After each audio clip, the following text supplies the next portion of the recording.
insider threats have been around for a long time, and they can be quite costly for enterprises.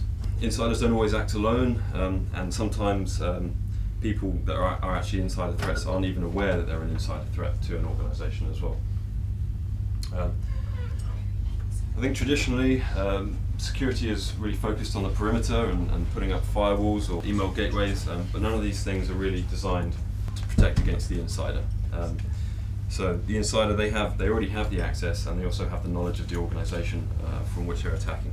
To kind of place the insider threat into context, we've got some stats and figures here that come from a Ponemon study of UK businesses. So it was a study of around 39 organisations over a month period. And what was interesting is that 23% of those organisations had an insider threat.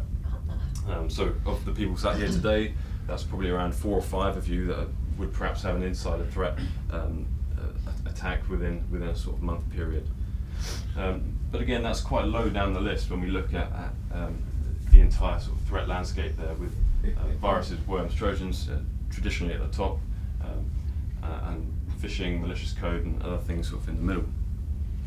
However, what we actually see is that the insider threat, it can actually take the longest to resolve. And also, I read recently that it takes on average around 240 days to detect an insider threat, and this says an average of 70 days to resolve that threat. So in total, we're looking at about a whole year of potentially operational costs and other costs incurred due to malicious insiders.